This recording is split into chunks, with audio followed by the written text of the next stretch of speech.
Ye serve upon the Rebecca, a medium-sized frigate currently hurling lumber from the free towns to the Kieran Empire. 4 hours ago, your ship be hit by something large below the waterline.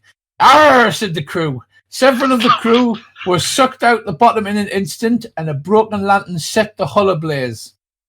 Your captain, Jonas Abraham from Earth's England, managed to beach the ship on the shores of Toreth Car, the Savage Land, but it seems the Rebecca is doomed.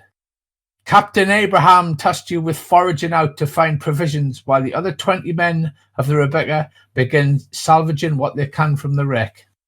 You did as instructed, of course, and now ye find yourselves several miles along the beach at the edge of a thick jungle. To your left is an old sloop, its bottom ripped apart long ago. To your right, in the jungle, you hear something crashing about, and the leaves in the jungle are moving. Ooh. And this is the situation. The two of you are off by yourselves foraging. So this is what you see. You're on a beach, you see a beached sloop, and do we both see the sloop and start crying because it's like the ship we lost? it's just like the ship you lost. Does she look like she'd be there for a while, or is she?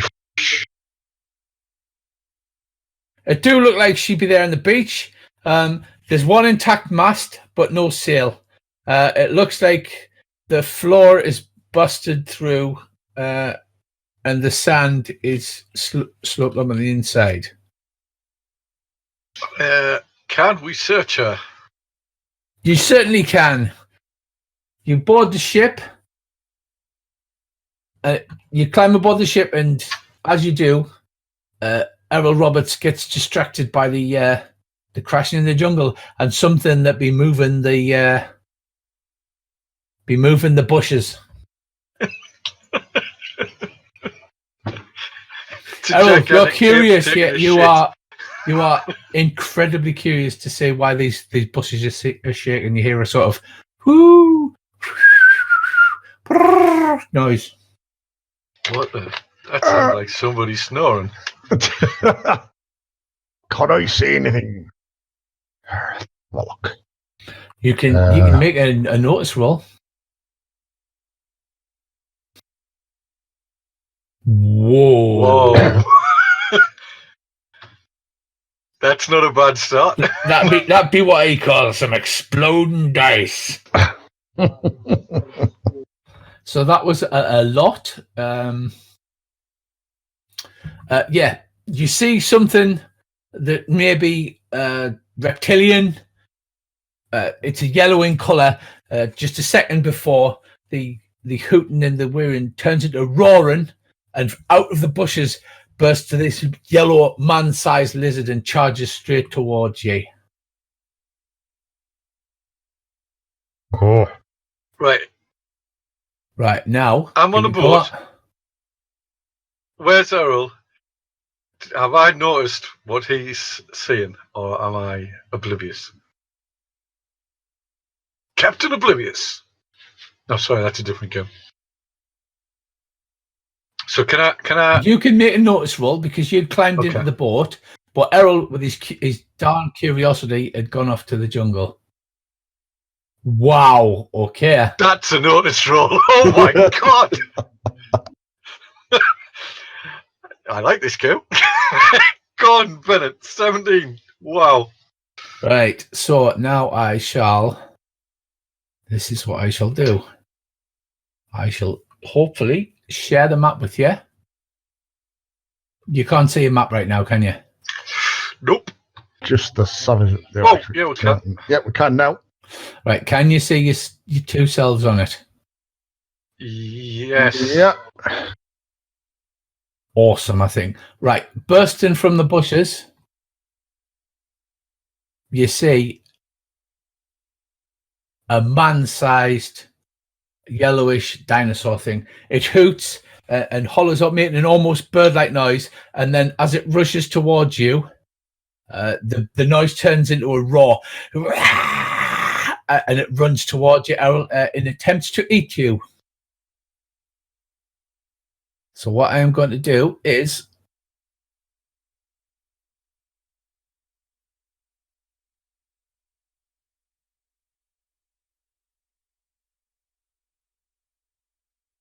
first up is Mr. McAllister. You have just climbed onto the boat. That pool thing is the edge of the beach because the jungle comes right up to the edge of the beach and we don't have a full thing. So can I see past this bush in front of me? with that noticeable, you can, yes. You see this thing running on two hind legs. It looks like a bit like an earth velociraptor, but it's a yellow colour, and it runs towards Errol, howling and looking like to eat him for lunch. How come I be so far away from the ship? Because you were curious and you went to have a look at the bushes. If you remember, Mr. Curious. I'll be curious. Arr. Arr. I wonder what it is, he said. I thought you meant I was just going to like stand and have a look. No. You're curious. It's a curious Indian. You said to yourself, I wonder that be in them bushes there. They'd be rattling the branches. Right. I'll go over and I'll have a look.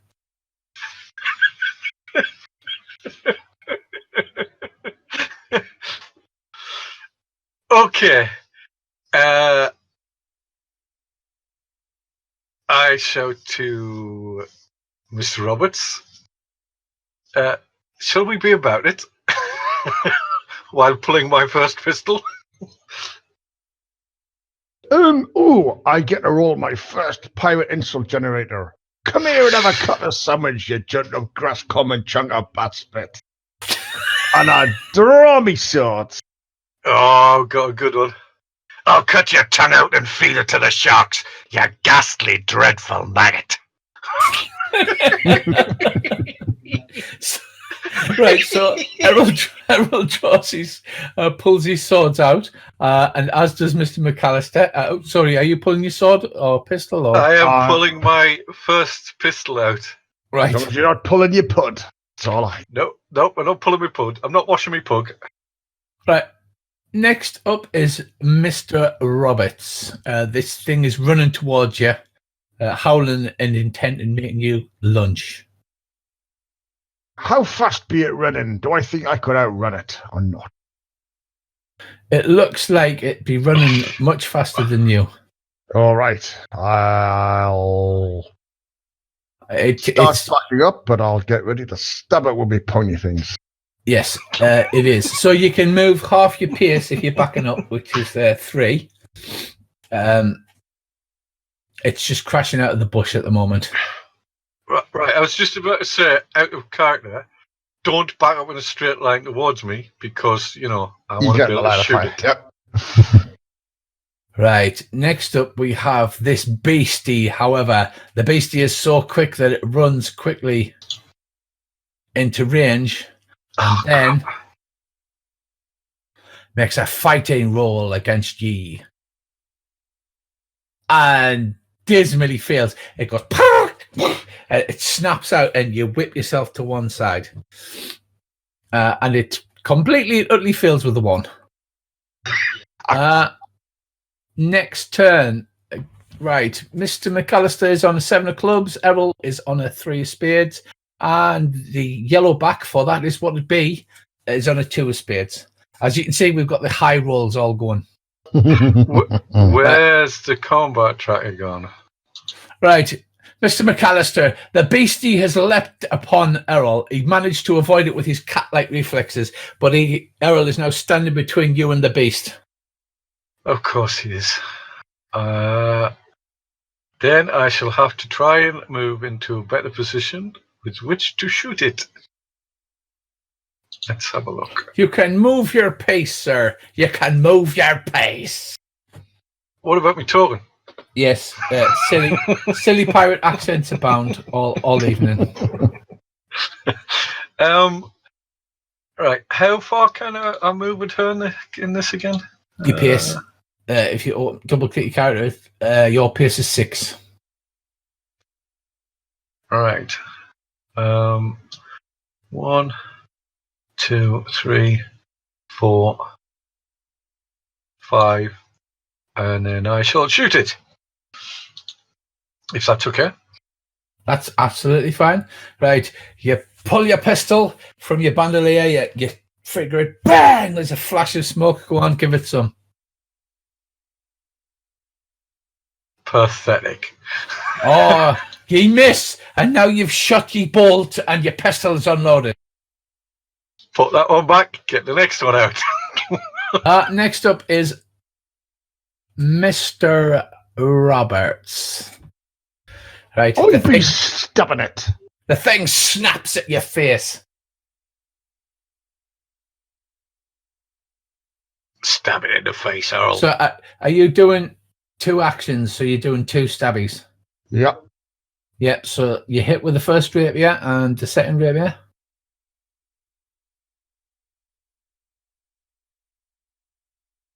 That is 2 9s, which is a raise, so you get an extra d6 damage. So you should be able to drag your rapier damage and drop it on top of the yellowback.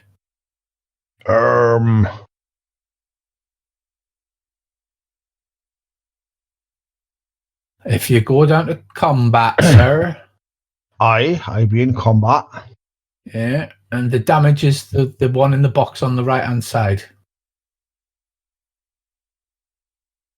Are you using 2 rapiers, or are you using a rapier and 2 rapiers.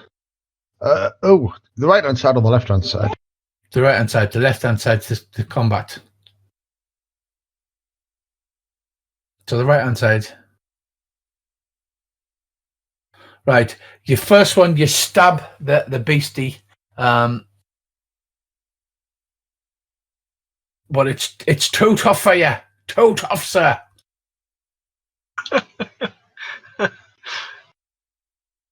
Right, I need you to roll an extra d6 because you got a raise and it doesn't seem to have picked that up. That may be because of the way we're doing it. So, 1 on the first one and the second one, 2. So you get You get an 8, which doesn't do anything to it. However, the second one causes it to be mildly irritated. Quite annoyed, yes.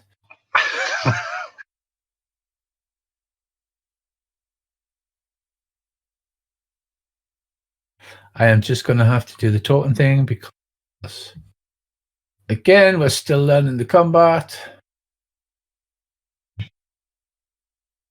Yeah, we'll get it eventually. Yeah, like I'm about to get it. You are absolutely about to get it because I made these. Are you ready for this? Come on, then. The beast is shaken as you manage to do exactly damage. So it has to succeed in a vigor roll before it can actually attack you this turn. So you ineffectually stab it. You do hit with both times, but its tough, leathery hide deflects your blades. Oh, bollocks, he says. Right, first of all, I need to make a vigor roll for the yellow back. No, sorry, spirit roll. Right, it succeeds. It's no longer shaken. So it's momentarily stunned and surprised. But unfortunately for you, it recovers enough to take a good old bite out of the air. Oh, great. I mean, I don't mean to alarm you, but I have no healing abilities whatsoever, just so you know. Didn't think about that. Whoops. Did you take any? I've got healing 4. Oh, it's better than I've got. Fighting.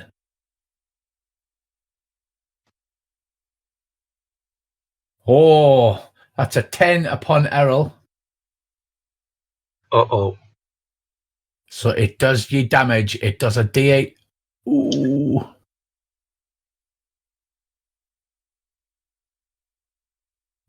Oh, no. Because the yellowback was shaken this turn, it snaps at you. You step to one side and it tries to claw you with its razor-sharp claws that's on its feet. But it doesn't do anything.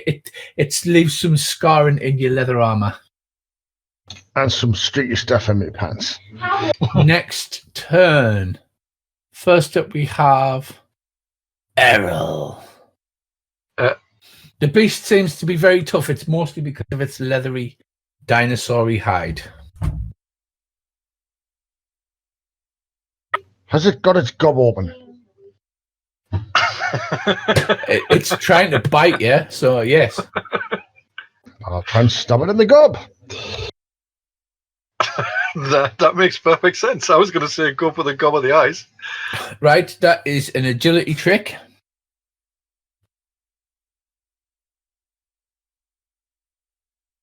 So roll your agility.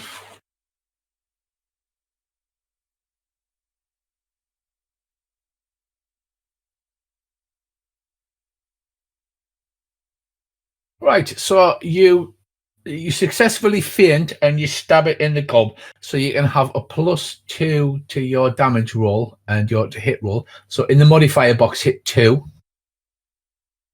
and then roll for your second rapier. Hang on, I'll be trying to find where a modifier is. It's in the very bottom left-hand corner. left corner. It's got modifier written on it.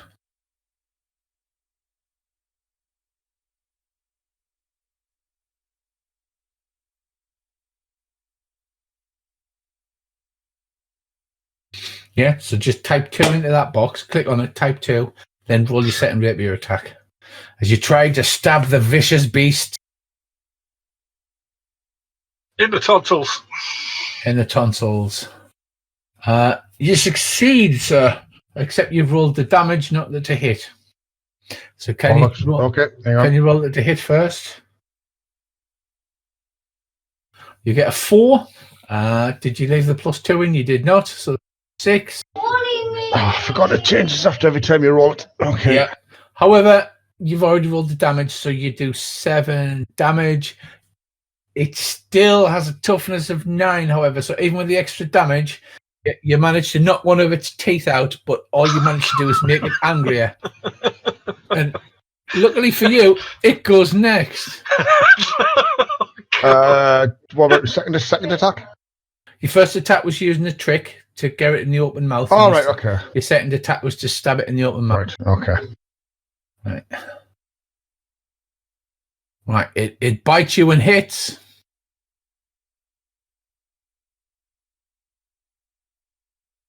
Right, you are shaken, sir. So you haven't suffered any major wounds, but the bite comes down and penetrates your arm armor. And do you know the bit where Wesley's fighting the ROUS and he's going, ah, as he's biting his arm? That's basically what you're doing. Right, Mr. McAllister, you see the yellowback clamps down upon your companion, Errol. Pistol number 2. Pistol number 2, you can add a modifier for 2 because he's performed an agility trick and it's distracted now. So you can add 2 to the modifier for you to hit roll. You hit with a raise, sir. Please roll your damage. And it should. Any modifier for the damage? Yeah, you get a +d6, but I'm hoping it'll roll it because it says hits with a raise. Let's try it and let's see what happens. So let's see what happens. If not, a palpable hit. A palpable hit, sir. Right, so you've got it says bonus d6 as well. So that does take a wound. Huzzah! Put that pistol away. Get pistol number 3 out. Right. The beast has how many wounds? That is the question. I don't know. It's your beastie.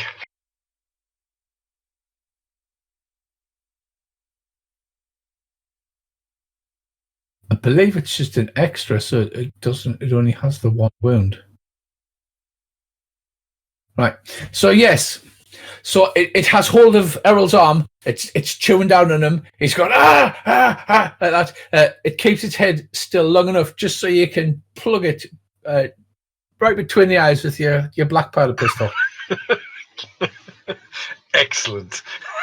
There's a bang, and the beast falls dead upon the floor. Cool.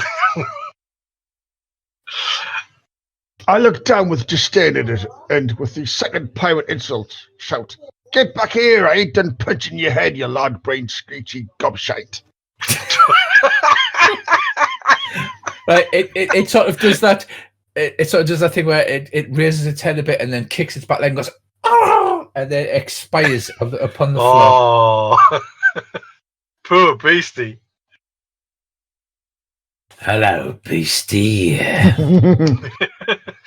I look at James and go, "There's probably more. Best we beat a retreat." I still want to search the boat. Yes, we Has the noise of my 2 pistol shots drawn any more creatures? No, the jungle has gone silent. That's never a good Other sign. jungle things flew out of the jungle. You can you please make me a common knowledge roll, sir? Common knowledge roll. Oh my god. I'm really good at that. Yes, you are. Actually, I'm not that bad at that. Okay. As is Errol. Right, so you're just about to walk away from the beast and head towards the sloop when you realise that, in fact, yellowbacks make some good eating. And you are looking for supplies. How heavy is this beastie? Like, could we drag it over to the boat? You could possibly drag it over the boat, or you could use survival to skin it and chop it up to grillable sized chunks. Well, lads, we're having a barbie. Yeah, so if you zoom right in, that's one of the tokens I made for the yellowback. Hang on a second. So what's the up? I look all around me. You silly sod. Yes, that is an excellent token. And the shaken things I made as well. They are, to be fair, they're the official tokens that you download for free from Pinnacle as a PDF, but I've made them into little tokens. If you have shaken for our maps. Have rattling and rolling. No, but I have aim, I have bound, defend, distracted, entangled, fatigue, hold, stunned, vulnerable, and wounded. Wow. So I had quite the token kick. I made a load of pirate tokens and beastie tokens. Oh, just for tonight. Right. I do not have survival. So you can do it unskilled, or you can just try and drag the thing. I think I've got survival. All through the dungeon. Closed the map. Where's the map gone? Well, you don't need the map, do you? It should be in your images tab. Because you're sitting right on there. On the right-hand side. So if you've got the skill to turn it into burgers, go for it. Aha, got it. Right. Okay. You have a D4 in survival, sir.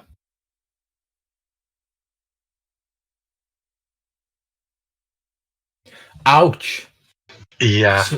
So you waste quite a lot of meat, but you do manage to get 2d6 times 5 provisions. Right. I take on its teeth as well, by the way. Yeah, you've wasted about half of the meat. While he's doing that, have I got time to reload my 2 pistols? You certainly do, sir. Before we do that, do you think we should drag it closer to the boat, just in case there's more of these things come running out of the jungle? Well, you've already butchered it. I don't think there's any point, is there? I don't know if it's like if they're running packs and there's like 100 come out. It's like Don't worry about it. I've got 18 shot left.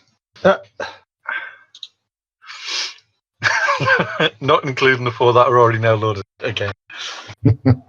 Right, so you go over to the sloop. Head back to the boat. Any cargo has long since gone. There are basically the sail is missing, and please give me a boating roll. A boating Gentlemen, roll. Let's kill the yellowback. Boom. Because it's now burgers. A success. You do reckon, however, that it is patchable. You would need to cut down quite a lot of wood. Fortunately, you're on a jungle island, and you haven't got a sail. There's no cannons there. The cannons are not on the ship, and there's nothing. There's a few old crates that have been torn open, and the local jungle wildlife are going into them. So there's no provisions or anything in it, but it certainly looks like it could be repairable. If only we're back in port, I could have borrowed or given his wives long johns. She'd be a sizable lass. You'd be making a fine sail.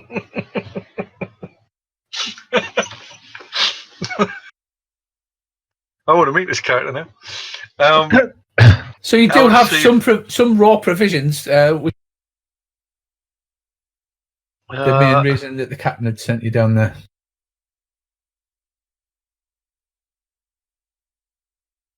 And do we think the ship we came in on is buggered? Aye, it'd be caught in an avalanche, apparently.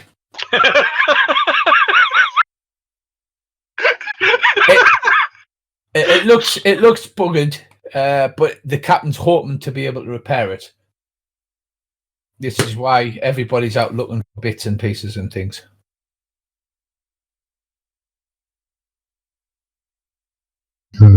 But you reckon, given enough times and enough lucky, you definitely get this thing seaworthy. Can we have a look around? Is there any tracks leading off away from the ship? That is a survival, sir. Footprints, sorry. A survival roll for tracking. Survival. There are no tracks that you can see, Mr. Roberts. All right, I'm going to try an unskilled roll, just because we've never done one before. No, only got 3. There are either no tracks that you can see, or there are many tracks that are obscure each other. Because it is a jungle, after all, there's probably many beasties crawled about.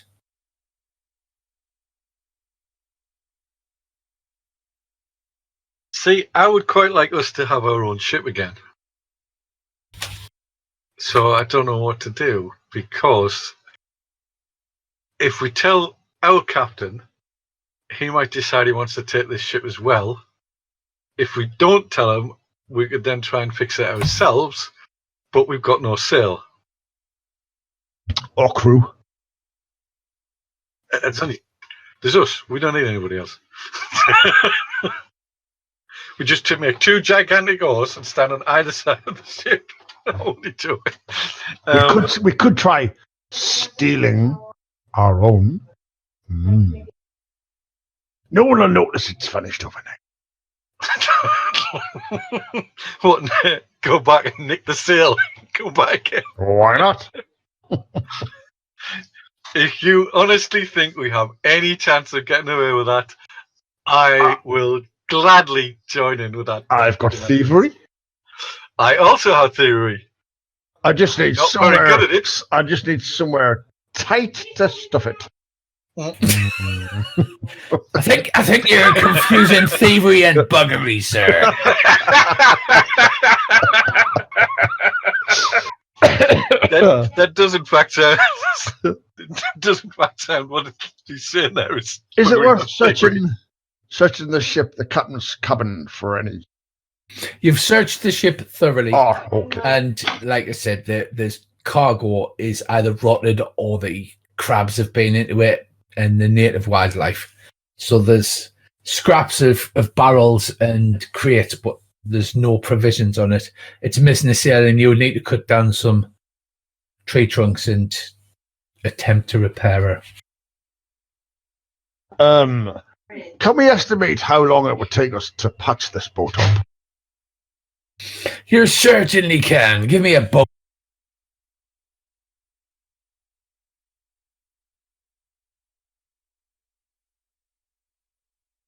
Both successes. You think that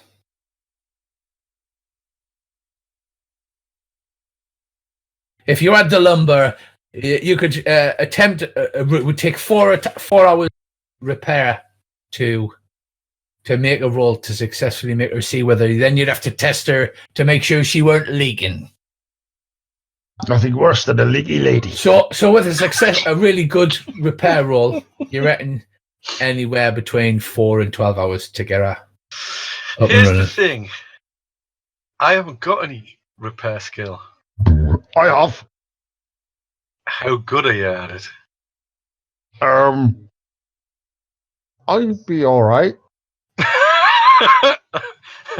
That was a yar. Well, Yar. you need a sail of some kind because you can't just shorts and pants.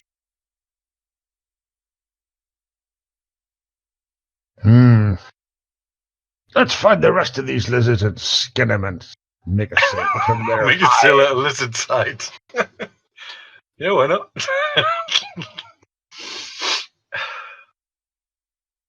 I have only got a total of 22 bullets left. Shot, sorry, I should say. But yes. Not miss then. Oh, I missed the first time. Right, you turn round to face the southwest, the direction you came from.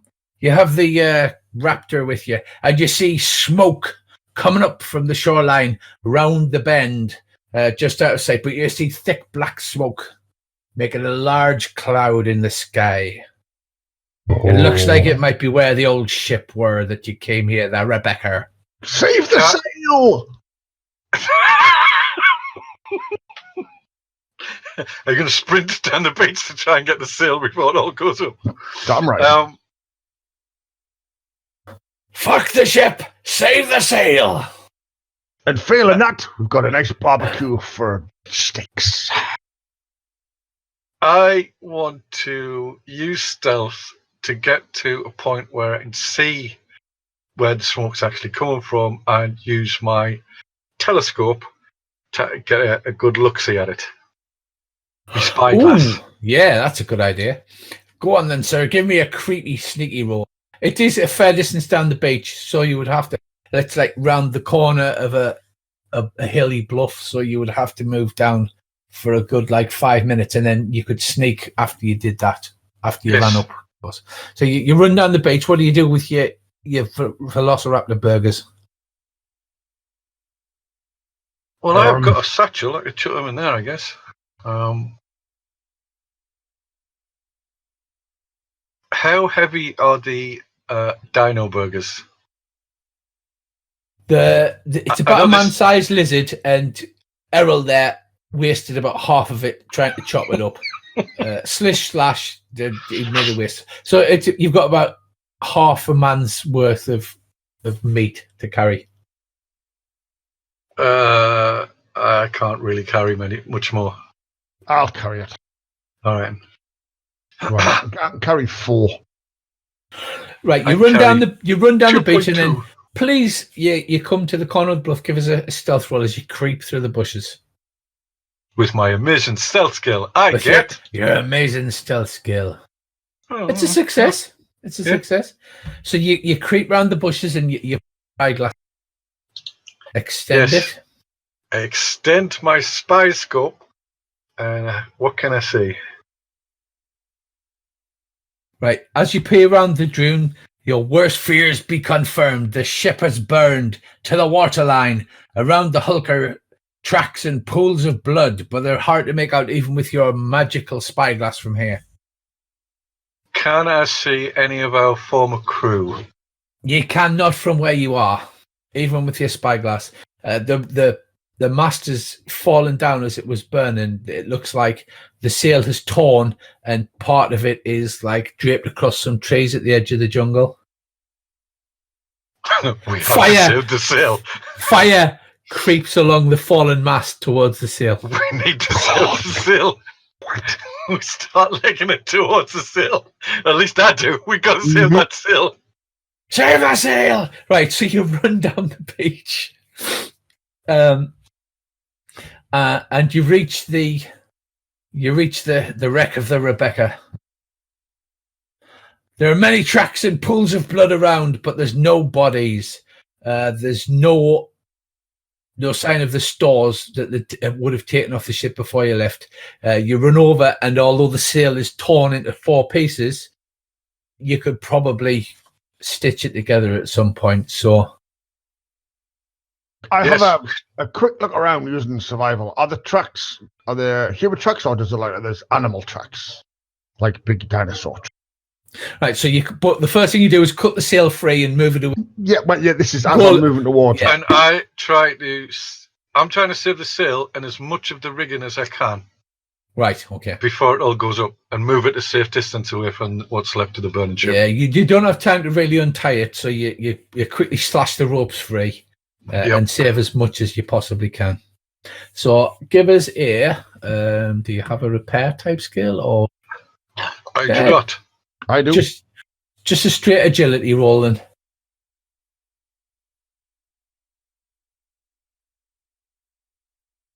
I'm glad you said that because I'm quite good at agility.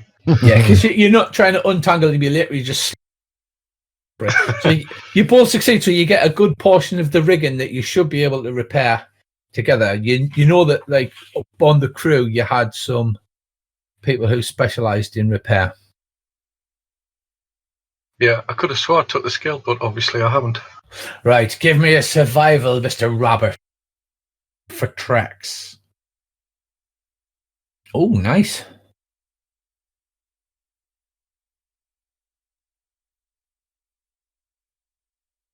Right, you easily spot bare, average-sized footprints in the sand leading into the jungle. Be they bare footprints or with boots on? They'd be bare, sir. Oh, the native. Bears or people? What kind of bear are we actually talking about here? Are they barefooted people or are they bears? This is very important. I need to know this information. They are barefooted people who have bears with them. Not just a horse called Bear. It looks like they've dragged the crew off, and the supplies, they've dragged everything off into the jungle. Right. Yeah, very unfortunate. Let's go patch the ship up. But they have got the supplies, and we will need some crew. It's true, and you both have the loyalty hindrance. Yeah, but I'm only loyal to him. Yep. I ain't loyal to anybody else. I'm loyal to him. So basically, He is right. my You will weakness. need some crew to crew the sloop. Especially And- Roger the cabin boy. Roger the cabin boy. I've got persuasion. I'm sure I can train a couple of dinosaurs. And Seaman Staines. We have to have him as well. We want to have pirate dinosaurs with eye patches and cutlasses tied to their backs. Pyrosaurs, we'll call them. Pyrosaur. Pyrosaurs. Is this the 50 pounds equivalent of sharks with frickin' lasers? Pyrosaurs, that's a thing we have to make. I'm sorry. You have to make pyrosaurs now. Yep. Has to be done. We have to train them to charge the enemy with cutlasses attached to their heads. That sounds like a magnificent idea. As GM, I am fully behind it, supported in all ways. We're going to need some catgut to attach the cutlass. No, forget that. We can't focus on what we're actually doing. Right. It's like, aye, focus. Yeah. Dinosaurs Do with frickin' rabies on their frickin' heads. Yeah, let's not do a usual and just go off at a complete and utter tangent. Nothing to do with what we're doing. Right, I think we should hide the sail. hide the stuff that we've just snagged. You know, the rigging and the sail and everything like that. Yeah. Stash it somewhere safe, so away from the wreck. What's around us on this beach? There's a beach, and then there's a light jungle from the beach. It's a typical, like, savage island that you see in a pirate thing, and then it goes to heavy, denser jungle. There's this big sort of mountains in the center of this island.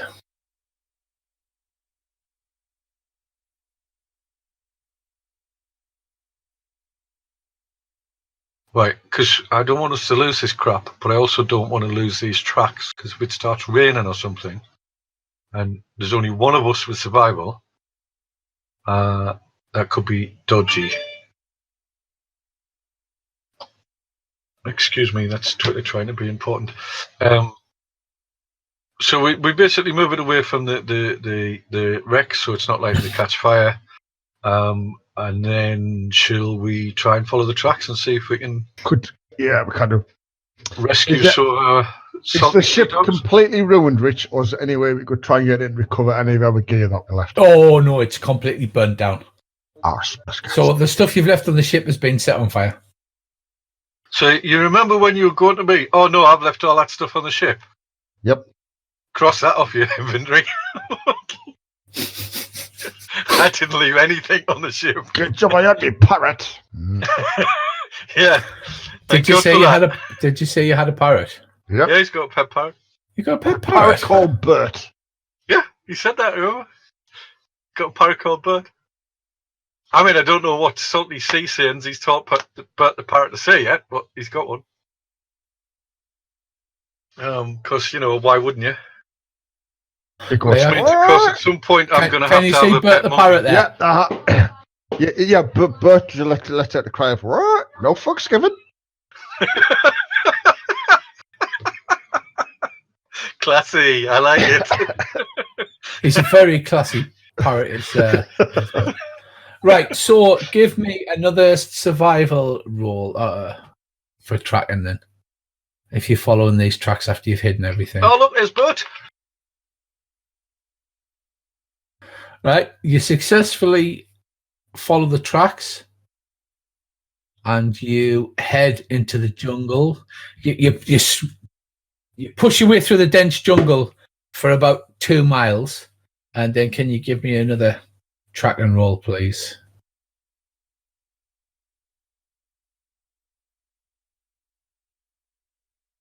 It's a success again. Right, you don't suffer any fatigue as you've managed to stay on the tracks and you don't get lost, and you follow it all the way through the jungle. After 2 miles, you can make some notice rolls.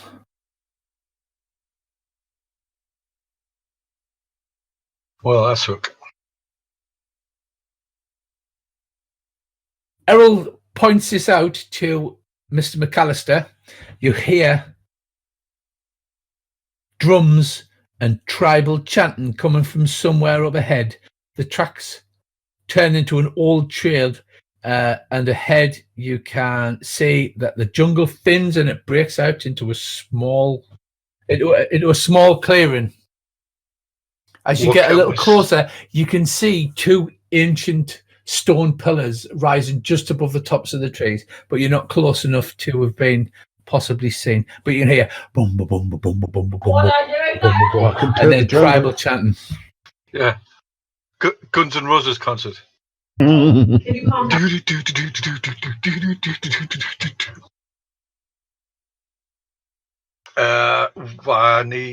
to get closer. Can I attempt stealth? You can attempt stealth, sir. Oh, okay. Yeah. That was a bit stealthy.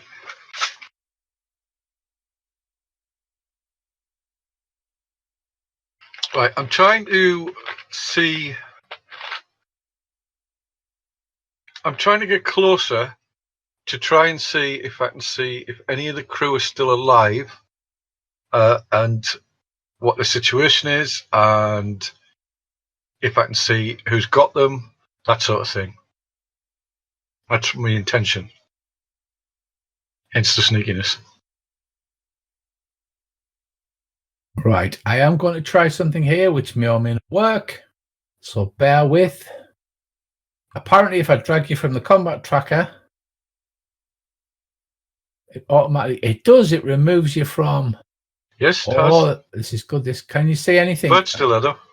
Yeah, Bert's still there. I will have to just drag Bert because Bert's just a token at the moment. So you can't see anything, but it's just you've disappeared from the combat tracker, yeah? Yeah, the map's still there, but I can't see anything. Right. So you creep closer, and as you peer through the dense jungle, you see in this small clearing an ancient stone foundation. Within it is a crimson pool topped by a statue of a 20-foot-tall monk ape. 6 sailors are on their knees at the north of the pool, and there are 3 ugly red men who are standing above them. The water in the pool bubbles and looks like red tar. It bubbles and pops, and it looks like some kind of unnatural thing. So bear with me, sir, while I attempt to share the I share the map with the share sheet, and then you should be able to see. Yes. Yep. This does not look scary at all, do it? Now, if I add this to the combat tracker, and then...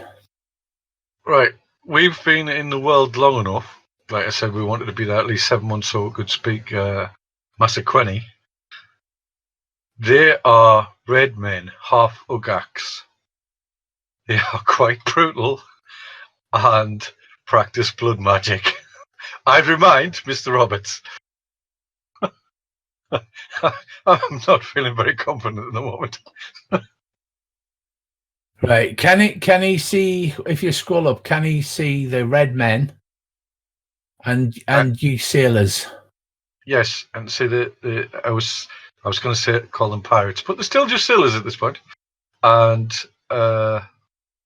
3 red men and another dude, a shaman. Aye, you see them chanting those out tokens are great. Yeah, I made those as well. Really nice. Are you really scared by looking at the red men? Well, we know how tough they are.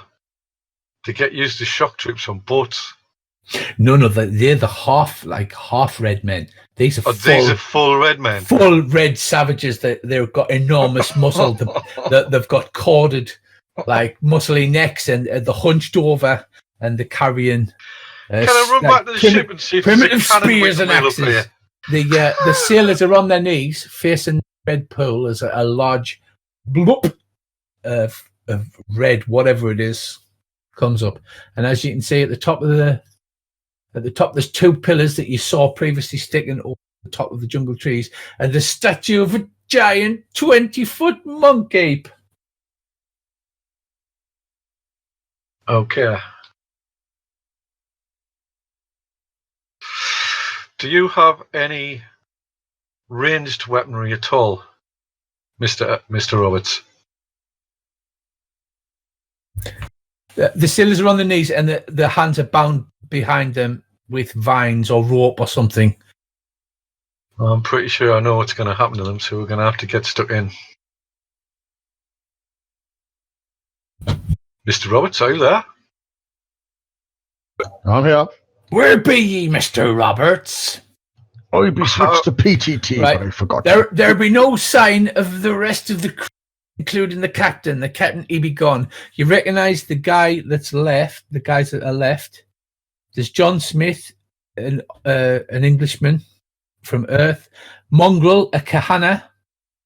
Senor Miguel Figuera, a Spaniard from Earth. And 2 twins, Caras and Kies Kath, 2 proud Mascatoni twins. And then God damn it, they've killed Roger the cabin boy. And then there's the last one is Mr. Redshirt. Mr. Redshirt.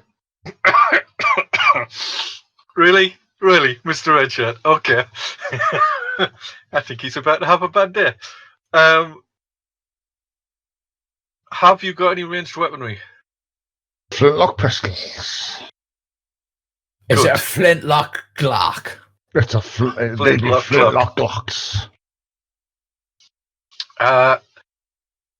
We need to get into a position to shoot at them, do so as quickly as possible, and start shooting. Yep. Right, because it's quite obvious they're about to kill the sailors. They haven't noticed you yet, but the drumming and the chanting seems to be building to some kind of crescendo. Who's doing the drumming and chanting? Is it these guys, or are there other people that we haven't seen? No, there's 3 of the red men. The one that's standing next to the shaman is beating on a primitive drum made out of a log with some kind of skin stretched over it. It looks a bit like human skin. Right. I draw both pistols. Right, so you're in the south part of the map, and you're currently disguised in the bushes and undergrowth. So it's possible you could sneak around the undergrowth around the side, but Yeah, that's like right. I said, it seems to be building some kind of crescendo. Does stealth like reduce my amount of movement? Probably. I don't know. Let's have a look. Okay. Because if it reduces it too much, Then I know it's not very piratey, but I am genuinely concerned for our fellow sailors. so you are loyal. So even though you're only loyal to Mr. Errol, you do kind of feel bad because these are not a bad bunch of fellas. Well, and I'm a pirate. Sorry, I'm a sailor who needs crew. I'm going to say no because I can't find it and I don't want to look it up. I can look it up after. I'll say because of your adrenaline and the fact that looks like bad things are going to go down, that it doesn't remove. So you move silently yet quickly towards them. No, that didn't work. I wanted to actually pick my token up and moving it, and it's drawing a line instead. Why is it doing that? Stop drawing a line.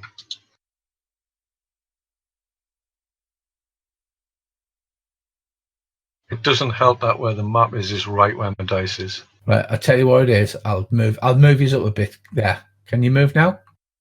No, I'm still just getting a line. Arr. And so Sean, by the look of it. Yeah. Well, they all die because we can't move. Sorry, lads. We tried. Yeah, we tried. I mean, you know. Oh, right. I don't know what we've turned on, but that line you draw, right? Draw your line. Yeah? Yeah. And then if you right click on the little box on the end, it says accept move. And that'll move your token. There must be some kind of toggle. Right, okay, Bracey, stop being silly. See, I'm not getting that. When I right click on the Oops. little box. When I right click on the little box at the end, I'm getting reset individual token scaling. Yeah, that's all I get. And then I used my stealth and vanished. Oh, and then I moved. Did you move me? Yes, when I click accept move. But unfortunately, Mr. He fell in the pool. Mr. Roberts has disappeared. Oh, right, I don't know why that's happening. I will look it up afterwards. So for now, you can just move to where you want to move. Right, I want to go to where Bert is.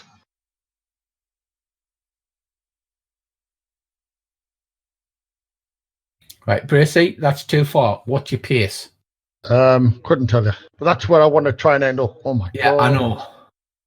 What's my pace? 6. Right, so you can only move 6 at a time. So move 6 at a time while we work out what is going on. Right. Because I'll have to move you so I can move you back. Delete your token and delete you off the map. So if you just move 6 at a time, right? Is that where you want to move to there, Mr. McAllister? Aye, that be where I want to be. Right, so can you both give me some stealth rolls? Bracey, can you move yourself 6 wherever you want to move to? No, I can't move.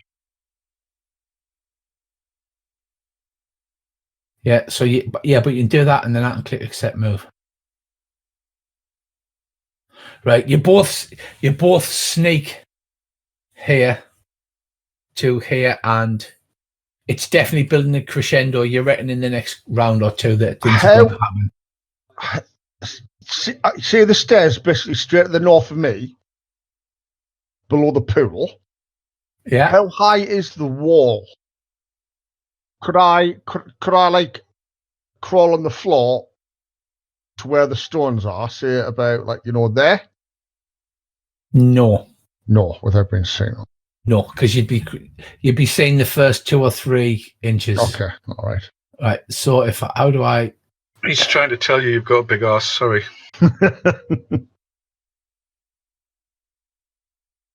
Right, I have inputted my final move, which is 4 inches, so that I can shoot at these guys without shooting our guys. Right, try and move now. Yes. Right, I had to right-click you and put unlock token. Okay, hang on. Where was I? I was there.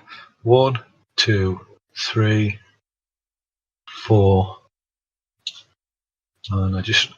now I have to work out something. You can't sneak straight across. You would have to go along. At that point, I'll leave the bushes. I'll leg it across. I'm not sneaking at that point. Because I figure they're going to see us anyway. Right, I've got to move up or I can't hit them. I've only got a range. I assume Errol would be keeping up with you, so if you would move to where you've both made your stealth rolls, so you sneak in. You're on top of him. Really? Yeah. You're hiding behind him? Is that what you're doing? He's trying to mount us. I'm like, Mr. Roberts, while I appreciate the sentiment, this is neither time nor the place. Right. So yeah, so control and click. Well, you know, it gets really lonely at sea when you're at sea for a long time.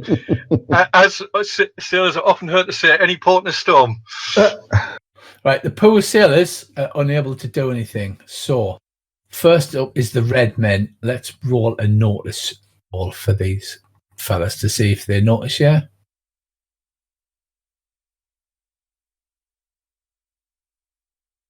Red men notice, and then they got a 3. Right, so they're so engrossed in whatever the hell they do not notice yet as you step out from the bushes, taking a nice clear aimed shot. Next up, unfortunately, is the red man shaman. With a great scream, he plants his foot firmly in the back of Mr. Redshirt. I knew that was coming. Boots him head over heels into the red pool. There's a great bloop as he disappears into the pool. He thrashes for a bit because he can swim, but you can see that it's all gloopy, as if it's some kind of jam or whatever. And then he starts screaming as his skin and clothes start smoking and dissolving. The chanting and the beating upon the drums comes to a sudden like, wah! And it goes silent. And then you see the shaman. Right, can you see that roll, or does it just... No, see the dice can't roll see across your the rolls. roll. Right, because I'm seeing what that is. Right. So he makes a roll, and then, like I said, all the chanting and everything goes silent. The Mr. Redshirt screams, and the bloopy pool, there's more and more bubbles go bloop, bloop, bloop, as the pool seems to drag him and suck him down into the pool, burning and screaming, and then he disappears beneath the surface. Next up, sir, is Mr. Right, McAllister. So it's now gone silent. Poor Mr. Redshirt, unsurprisingly, is dead. Yes. And in the silence, you hear click. Click. I attempt to shoot the red man closest to us. At least I would if I could remember what I was thinking. Right, here we go. I would say that was a good Hit shot. with a raise, sir. So you do indeed shoot him. He's completely unawares. And it's a wound. Right. So there's a bang. There's all of the birds fly out of the trees from around, and he goes down. What do you, in fact, do to the said red man? That's a bit of a personal question. I'm just trying to put them down as quickly as possible to try and save as many of our sailors as we can. So don't really care where I hit him, as long as he goes down. Head. Shoot at the heads. And then I put that pistol away, and I get pistol number 2 out. Right, if I click apply, oh yes, incapacitated, it's appeared on the red man. You shoot him and he falls to the ground. The red men whip round to look at you. So to go, what? What the hell?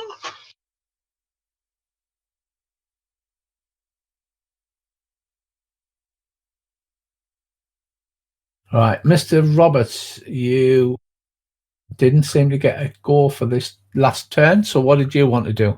I'm just trying to work out the range. Just control just click gonna- on one? Yeah, control click on one and it'll draw the line automatically. Just gonna 11. quickly pop downstairs. I'll be straight back. Because the range is 5, 10, 20. Right. So I'm just wondering. That's why I got the pocket pistols and the turnout pistols. Just shoot, sir. You have bennies. I'll be straight back.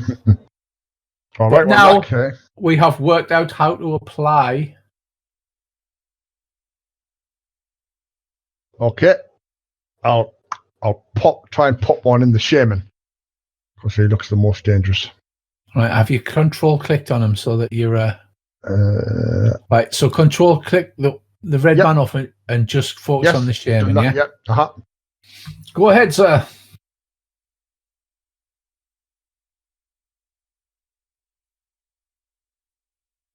That is a hit upon the shaman.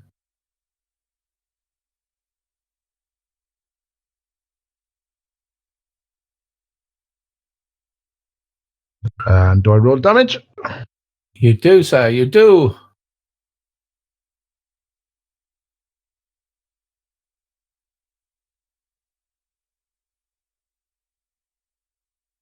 Wow, you get an 11, so that's a raise. That is also a wound. The shaman screams and falls to the ground. We have to work out why. Like sometimes it'll do the effect. We need to work out why, but for now, I'm not going to worry about it. Target red man shaman. Effects. Right, I'll just grab myself a token. The shaman falls to the screams and fall to the ground. Where do you shoot him? Right in the mouth. So if he needs to like chant any spells or anything, he's going to have a hard time. Considering he's now got no teeth or tongue. In the mouth. In the mouth. Brutal. Right, you shoot You'd him be in a the mouth. proper pirate, sir. Leaving but one red man. Next person. The sailors who can't act because they're tied down there, except for Mr. Redshirt, so brutally murdered by the red man shaman, who is down. Right. So what I'm going to do is remove him from the combat tracker. Right. And then next up, it is the final red man. I thought there was 4. There was 3 red men and the shaman. And they have a pace of 6. Right, he leaps down. 1, 2, 3, 4, 5, 6. And showing no sign of fear at your superior firepower, runs towards you. Hang on a second. Have we started the turn again? Yes. So it should be me then before he does anything. All right, you're right. It should be. Don't know why that's gone off. Never mind. I don't know. Oh, I don't know. Right, well, go on. You can fire at him. He was up there. Yeah. I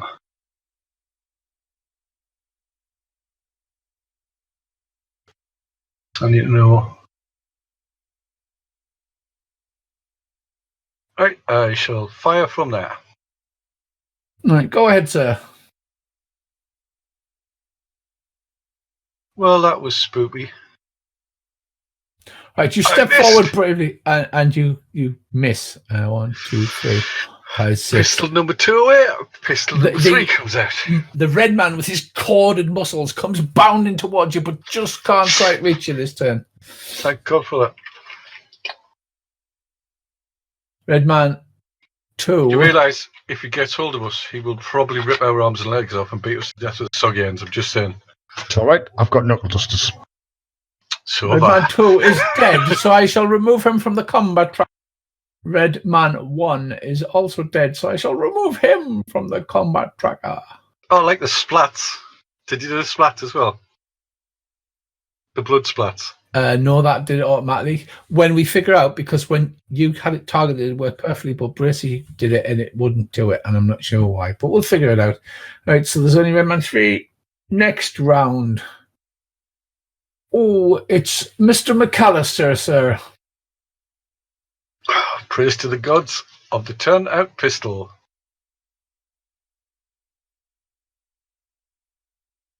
It is a hit.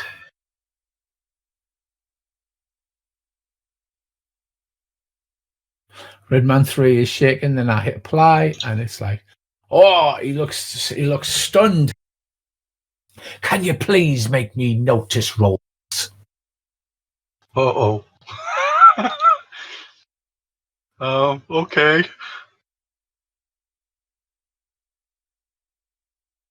Okay, I suck.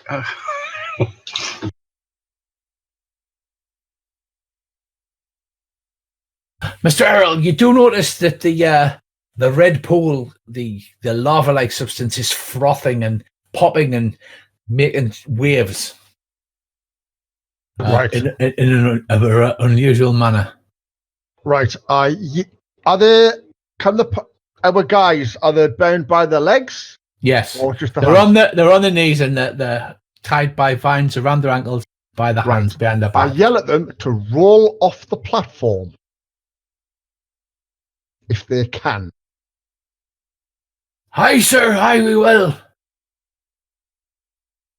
Next up is Mr. Roberts. I move into a line of sight, and I pop him with my other pistol. And you plug him, sir. Go on. Plug Are him. you using the combat tracker to roll? Yeah, I've targeted him. Yeah, and then use the combat tracker to roll, and then it pops up on him and lets me do things to him. When you're saying using the combat tracker to roll, what do you mean? I've been just rolling off my character sheet. Oh well, it must work that way as well. Then. Wow. Oh wow. Okay, that is definitely a hit. With many raises. Right. Yeah. See, because that Bracy's damage hasn't appeared on the combat tracker. I don't know how you're doing it, but yours does, Sean. Right. So roll another d6 because you got a raise, so you would have extra damage. So what be that? Because me map be blocking everything. There you go. Well, I don't know what it's doing there because it just said that I shot a pocket pistol for 3, but I'm not actually touching my character sheet or anything. Right. It's so what was your damage, Bracy? 8. Yep. That is the toughness of him is. Oh, he's shaken and he takes another shaking, so that's a wound. So he clutches his chest as the ball slams into him and he dies and expires at your feet. Well, not at your feet, but almost at your feet. Right. And as soon as he goes down, I put my pistols away, whip out my dagger, and I start running towards wherever guys are trying to roll off the so I can cut them free. Because we care about our crew. Right, I'm just doing a new round. Right, so I've got a very bad feeling, Sean. I have a really bad feeling too. Right, so as you begin to run towards them, we roll a new combat round, and emerging from beneath the red pool. Oh, what is this? You hear the sailor shout, "Oh, Mother of God, what is that?" It's King Oh, crap. Covered in the red goo. Covered in the red goo as it slowly emerges from the pool. It looks like to be about 20 feet tall. It's a giant monkey ape. The pool doesn't appear to be burning it, and it's running off it in like strawberry jam. As its shoulders appear from the pool, it roars. It beats its chest. However, it doesn't act this round. So, next up is Mr. McAllister. I shout, "You're on your bloody own, mates," and run away. No, I'm not going to do One for all and fuck the rest. All right, I have 2 shots left before I have to reload. Can you walk, lads? I'll bloody well walk out of here. Yeah. This, like, stone thing, is it raised up at all? That's not a stone thing. That's an actual King Kong sized, like, well, No, I mean the actual platform that the sailors are on. It is, yes. It's 4 steps high. You say that. So, like, if you So imagine I could 4 stand stairs, next to it and shoot over the top of it, though. yes, you could. Right. Oh no, don't want to do that.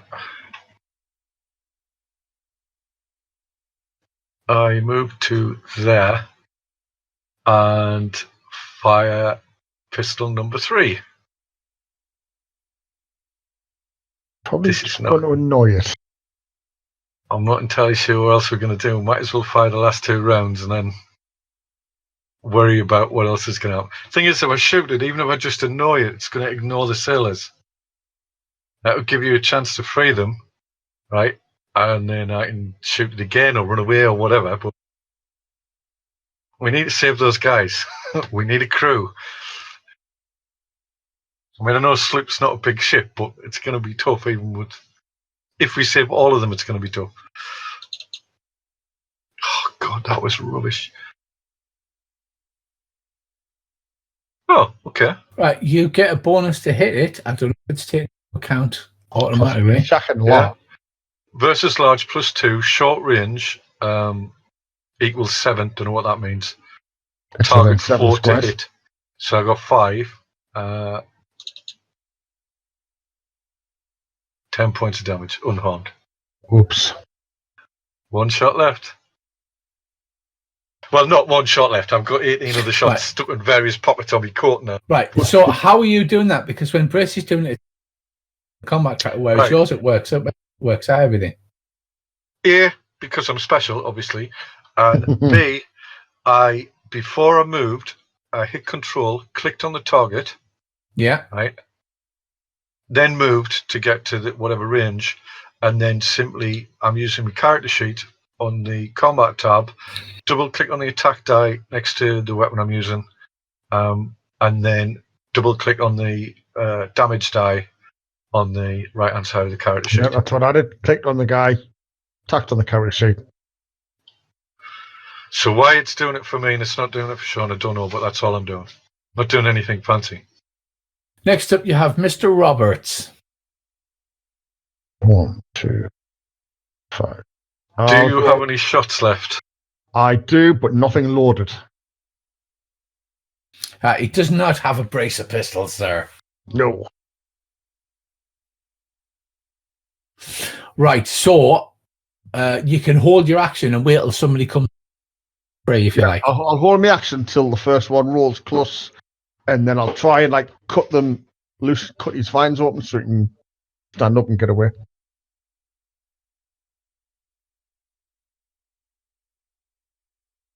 Right, so he rolls to there because he's still tied, so he can only roll, and falls off and says, "Ow!" Next up, we have Sailor 2, who does the same. Next up, we have Sailor 3, who can actually get to here and rolls next to you.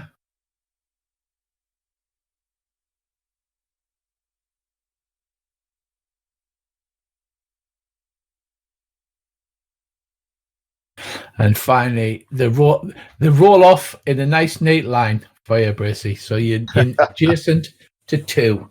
Okay. I will cut their bonds as quick as possible. So which one are you cutting? The one to the south first, and then the north one. Sailor 3. Mm-hmm. Okay. Next round. Okay, it's good. Sailors go on a king. Right. So Sailor 3, you just slash through his buns. He says, "What'll I do, Earl? We've got no weapons." He says, I think the red men stashed him up behind that pillar up there to the north. Go have a look then. Aye, sir. Right, so he's going to run, make his pace die, and he's going to run. Yeah.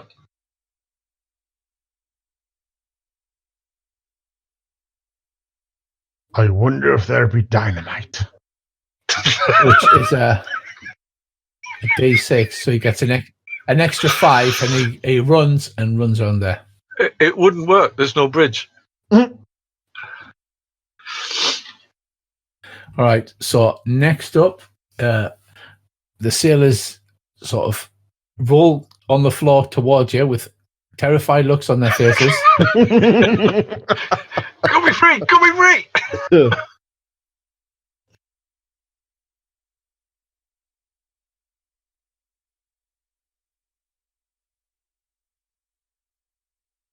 Okay, Errol, you're up next. I continue cutting them free. Right, which one do you cut free next? Sailor 4. Sailor 4. Right, you cut him free. He says, thank you, Errol. Oh, dear. Next up is Giant Monk Ape. Oh, of course it is. Right, it pulls itself to its full height now, so the red pool is only round it. So that's used up some of its pace. And it bellows a giant King Kong-esque bellow, and then starts moving down the pool and gets to 4, 5, 6, 7. Yeah, it gets exactly to the pool, ready to pull itself out of the pool down here. Shake back. Right, So Mr. McAllister, you be next. I move that, and I fire my final pistol. Shoot it in the ass. Shoot it in its big, hairy monkey ass. Not with that roll. Oh, no, yeah, it is hitting. That's a hit.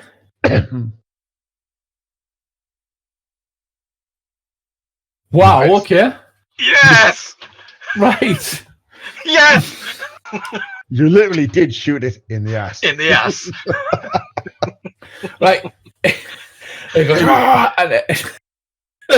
I'm not going to ignore one of my oldest and dearest friends. You said shoot in the ass. I shot in the ass. It's like, go for his danglies. Bang. right. I did it once to a bear. This is an improvement. Right, so let me apply this, see what happens. Please let it do a big jump in the air, grab its monkey ass and go, whoo, whoo, whoo.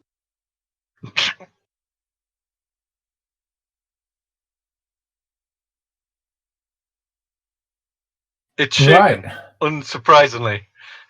Well, it's wounded and shaken. So I believe, though, it has 2 wounds, if that's what this. You Oh, would have yes. thought so. It's Yes, enormous. it's a wild card. Well, it's not a wild card. It's what's called a henchman, so they're slightly harder than extras. However, it howls as your shot finds purchase somewhere between its fur cheeks. It seems very angry at you. As just a mechanics question, is it possible to use a Benny to reload faster? Not normally. However, Okay.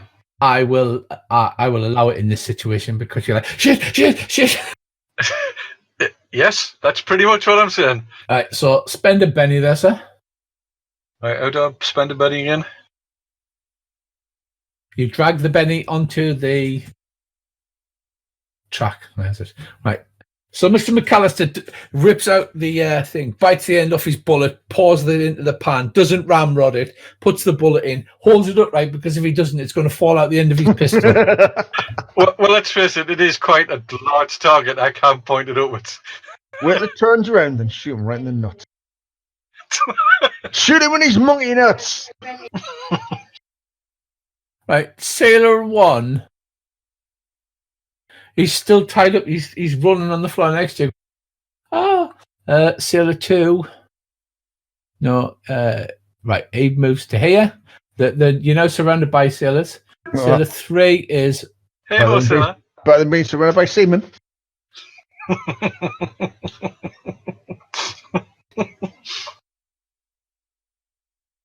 Sailor 3. Sadly, Mr. Redshirt, he didn't make it.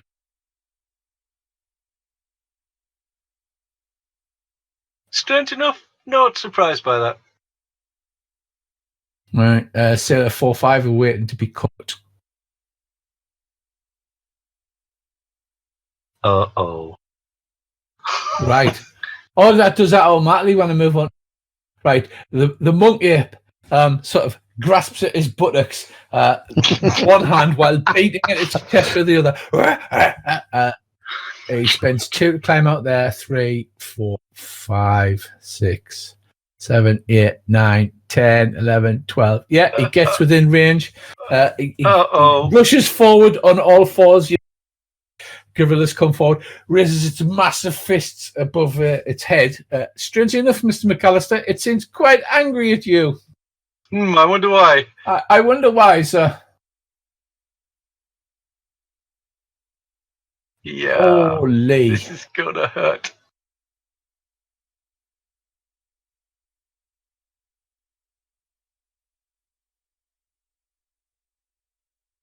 It misses you.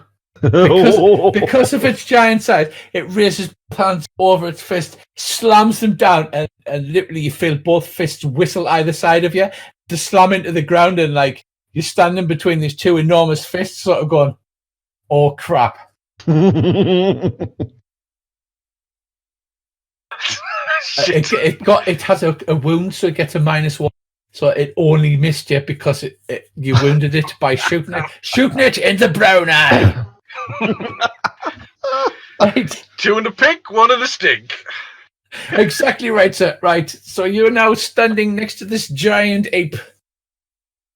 This better be the best shot in the history of shots ever. Are you not all stabby, sir? Are you not stabby? Just shooting. Well, I can do that, but I've reloaded the pistol now, so I may as well use it. Right, at point blank range, it lowers its head to you between these giant fists and goes, ah! Like saliva comes. You can smell its bad breath. It's so close. Lovely. Do it. All right. I'm just saying a silent prayer here. Oh, you're joking. Hit. Oh my god! It hits because it's so big. It's very hard to miss your ugly furry face.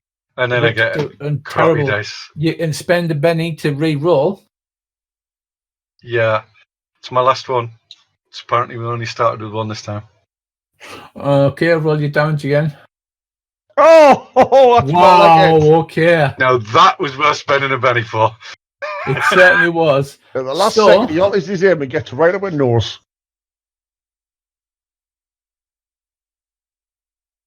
Right. So it roars. You're literally holding this pistol up, right, so that the ball's face is like inches from you. You can smell its foul breath. What do? I stick the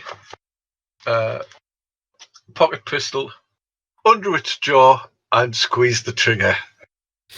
Right. It was a great boom noise, and the ball penetrates the beast's brain. It sort of looks kind of surprised, roars, and then collapses at your feet.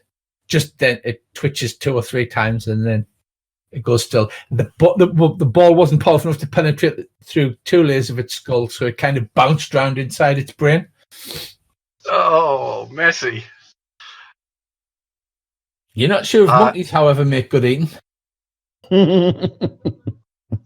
I don't know. Mr. Roberts, do monkeys make good eating? He's the only one with any survival thing.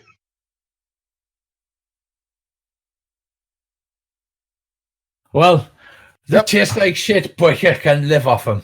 And you're going to get plenty of rations off this one.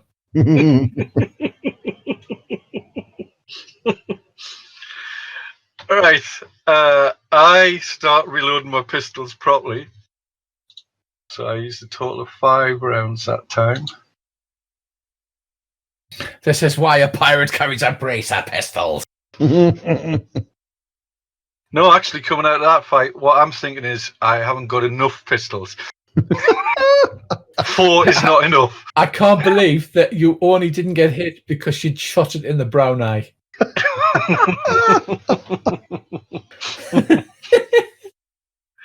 Right, so my pistols are reloaded. I may have to change my underwear, but my pistols are reloaded. But say, like I said, I'll get 20, that'll be enough. I'm already down to 13. It's all right. I mean, I've got plenty of I've got ammo 4 on us. loaded pistols, but I've only got 13 shot left. Right, Errol quickly slashes the bonds on the remaining sailors. Okay, what gear was left for the sailors? Like, what did they... like the guy was going to have a look because he thought that's where their weapons and that were. What did they actually have? They've got a bunch of knives, some sort of hand weapons, and a few pistols. A very small amount of shot. It looks like most of it had gone up with the ship. So try and spread it out equally as best we can. Like who's the best shot? Give them a pistol. Who's the best with like a cutlass or a hand axe? Give them. Do it like that. Try and outfit them each with a dagger. Senor Miguel comes over here and says, "Thank you very much, Captain." De nada. He says, "The rest of the crew, they were thrown into the pit as some kind of dark ritual. Obviously, this is what summoned this great ape from the pit." Blood magic. Nasty business. After I freed them, I'll reload my pistols as well. We are all that remains of the crew. I mean, we do not have a ship, but we will obviously democratically vote for who should be captain. Mr. Roberts and I have found a sloop that, with some repair and with the remains of the sail of our old vessel and the rigging we managed to salvage, we should be able to make seaworthy. This is excellent news. He says, "Yeah, I really don't want to stay on Monkey Island for the rest of me day." All right, Guybrush. That might have a big brother, you don't know. He says, that was the run of the letter. Yeah, since we no longer have a captain, which one of you gentlemen would we like to take that? We need to take a quick vote. I vote for McAllister. I also vote for McAllister. Strange that. He must be a popular guy. He says, It's like, very well, they all vote and say, Captain McAllister. Captain McAllister. Right. Any of the provisions that were on the ship that the Red Men nicked, are any of them around that we can then take back to the beach? A few, but they tell you, Miguel says, they just tore open them and scattered them among things. The things they did not eat immediately or sacrifice into the pit. This red pool seems to be some kind of sacrificial thing that they tip all booty and bodies and all sorts of dark native magic. I am not jumping in there to look for it, like. No. I asked him, was there any of the Red Men? Or was that it? He says, well, initially there was more, but since the adventure players, the other ones went into the jungle and did not return. Yes, but here's the thing, right? I've fired 5 shots. You fired, how many guns have you got? 2. 2. And then the thing was making all that noise, particularly after, it got shot in the butt. So I don't think we should hang around here much longer. We need to collect all the shit that we can and then head back to the beach. That is, of course, assuming Mr. Roberts can find our way back. As I have no survival skill. Richie, can I have a quick notice check to this big statue that's in front of the pier? It wouldn't happen to be like a massive gem in its forehead or anything like that, would that? No, it's crudely carved out of stone. It seems to be a crude statue of the giant monkey that fought. Right. He was a god. Now he's just dinner. I look at the dead Exactly. shaman, I look at the monkey, I look at James, and I just smile. You know Let's what I'm be going about to the butchering. do. I drag the shaman and shove his head between the butt cheeks of the monkey. Why? We're going to butcher the monkey for meat. Why not? Because when they come back, they'll be like, "What the fuck happened here?" So you're not going to eat the monkey. No, we just spanked the monkey. How long have you been dying to say that? That occurred to me a while ago, but I wasn't actually going to say it unless it got down to trying to punch it to death with brass knuckles. Right, well, I think bet you give me a survival, Mr. Roberts. And I believe he's got plenty of bennies left, so. Well, we only got one to start with, and then we got one from a joker. So he's only got two. You should have had 3 each. I know.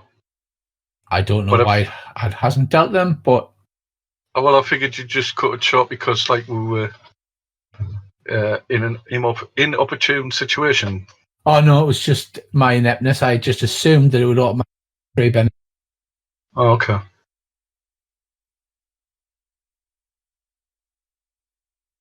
Oh, thank you. So how many have you got now? 3. And how many have you got, Mr. McAllister? 1, but he technically should have 4 unless he spent any. Have you spent any? He hasn't. Nope. And you should have 2. 2. There you go. Yeah. Thank you very much. Well, we live and learn. The sea, she's a heart. She's not forthcoming with a benny. I think we should butcher some of King Kong. No. Oh, what's for tea there, Mr. Roberts? It be wang sandwiches. I am not eating A wang. hairy monkey ball surprise. As the crew call them, wang witches.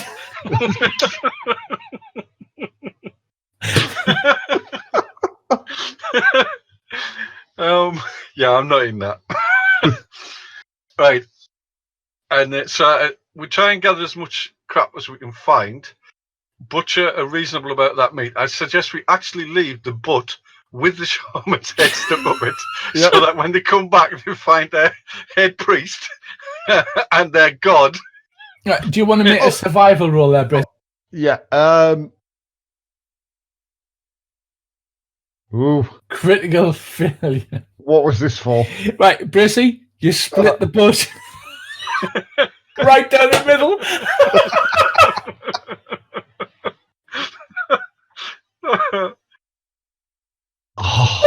McGill's like, what are you doing? Put down the knife. How big's the wound? I wonder if it would actually fit the shaman inside.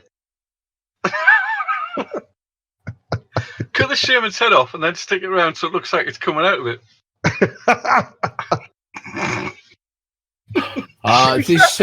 Any of these bodies? We didn't, did we?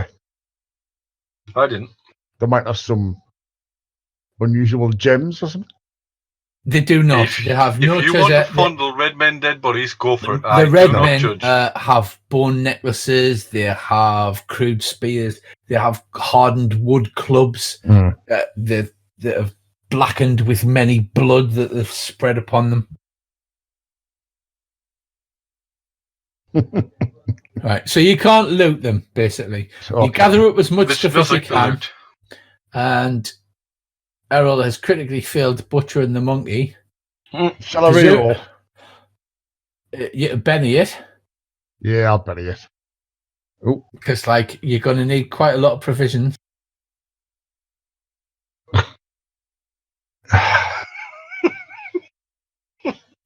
Right. You're just terrible at butchery. You really are. So you hack ragged chunks of the monkey off and take it with you. And you head back to the beach. Say, yes. Damn it, man! I'm a pirate, not a butcher. You know what we should have done, though? What? Well, asked if any of the lads are butchers. Oh yeah. Too late now. You fucked it. Anybody else want to go? Well, you're the captain. Who you assigning Roberts' first mate or lieutenant or Do any whatever the of hell? our hardy crew members have any special skills? Like, are any of them good at repair or cooking or rope work or anything like that? They have a general D6 in seaworthiness skill, which is boating. Right. Okay. And I'll give them a D6 for butchery.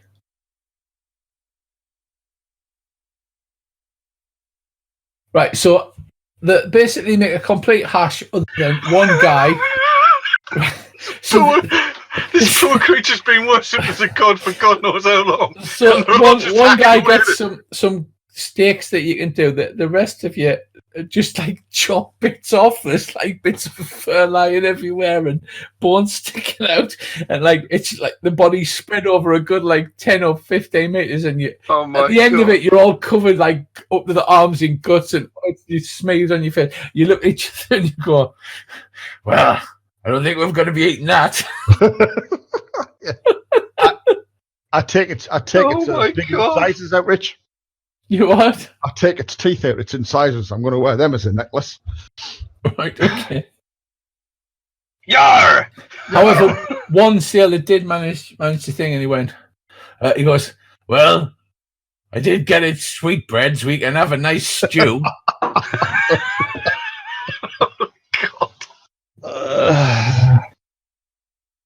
Right, then let's go and know now. Look, the tide will come in and the sail will get washed out. So you head back to the beach. Right. And has the boat finished burning? Yes.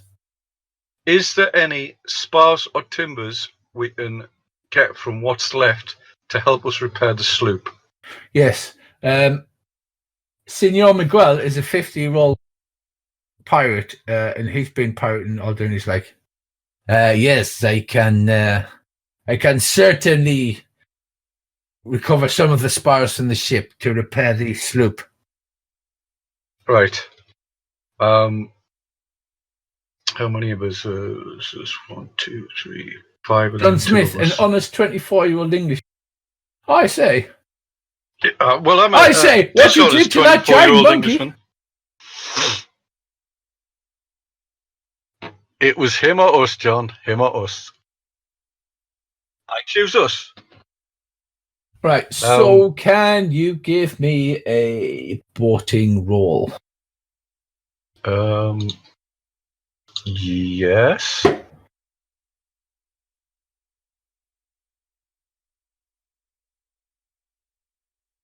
It's good, although Mr. Roberts, who claims to be some kind of seaman, is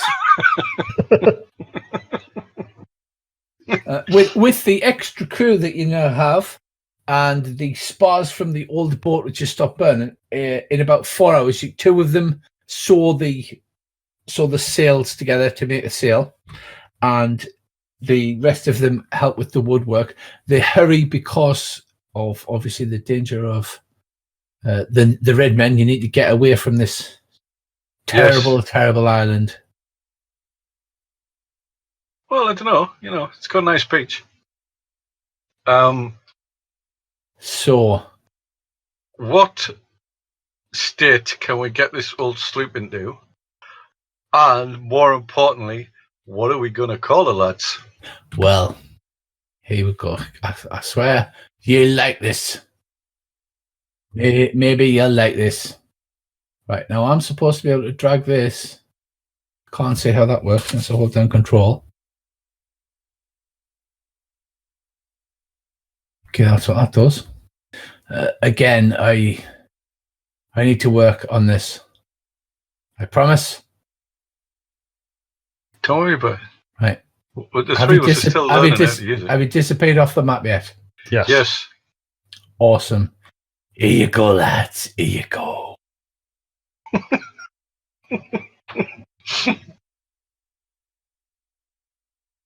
Oh. I did your map of the ship. Oh, she were called the Far Seeker, but obviously you can rename her however you likes. Right, so suggestions, gentlemen. What shall we call her? Don't all answer at once. The monkey's butt. No, we are not calling the ship a monkey's butt. Oh my god. If we call her the monkey's butt, we will have the piss taken out of us by everybody.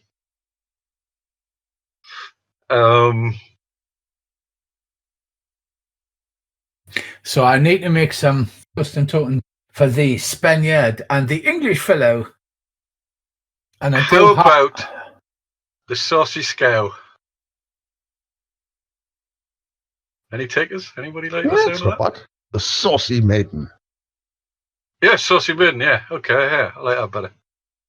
The saucy maiden. What do you think, boys? Hi, Captain, the saucy man.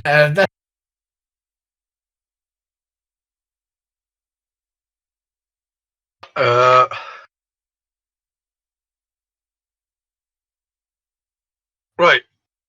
On a pirate vessel, we have to have our accords, which are the rules of the ship that we all have to abide by. Right? It me included. You normally have a certain amount of shares for each job on the ship. The ship normally gets at least one share to go towards its repair and everything like that. People who do special jobs on the ship normally get an extra share, which can go up or down depending on the rank. And there's rules about things like whether or not you can have women on board. Most pirates think it's very unlucky to have a woman on board. Actually, a lot of sailors think it's very unlucky to have a woman on board, but pirates in particular are very superstitious, right? Like ridiculously superstitious.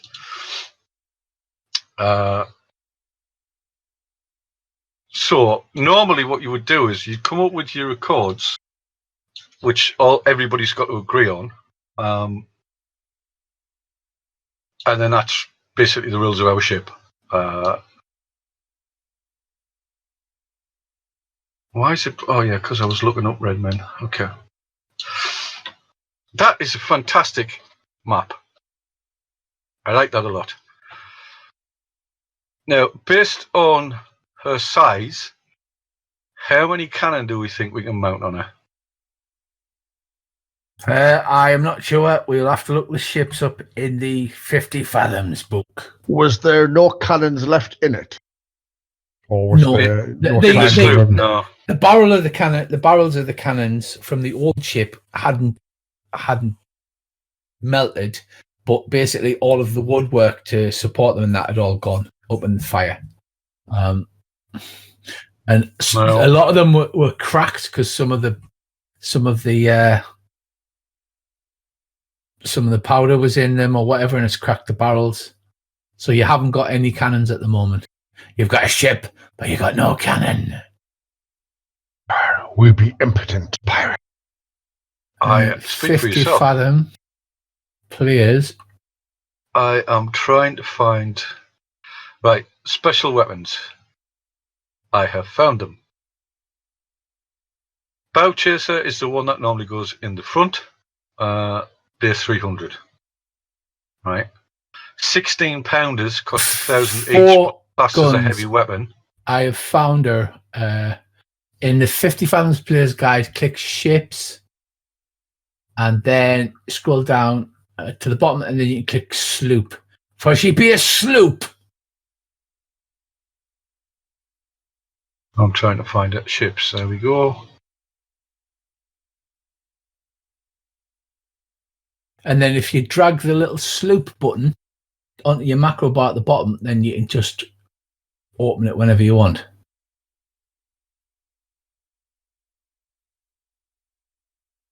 Excellent. It's like, oh no, I'll be clicking on the F-15 instead. Damn it. So she be a small ship. She can take 4 guns. Right. So She's not going to be able to carry 16-pounders, I wouldn't have thought.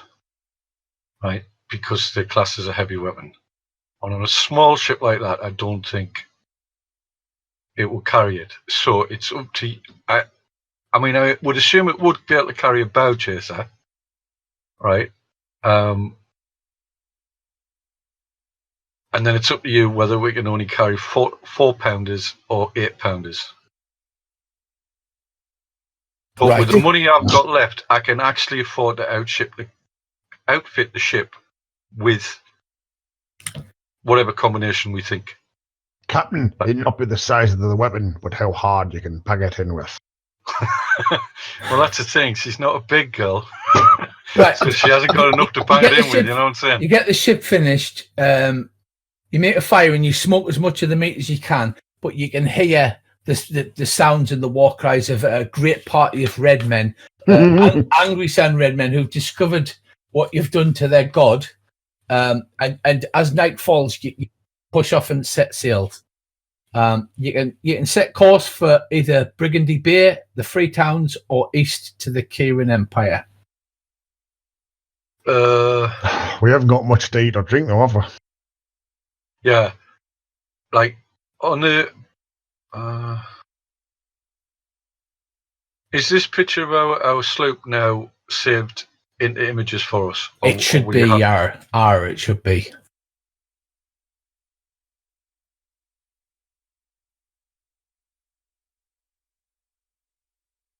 What's she on us? Like, what did you name her? Was it the Lusty Maiden? Or no, we're calling her as the Saucy Maiden. The image should be just called Sloop with Grid. Yeah, Saucy Maiden, that was the ship.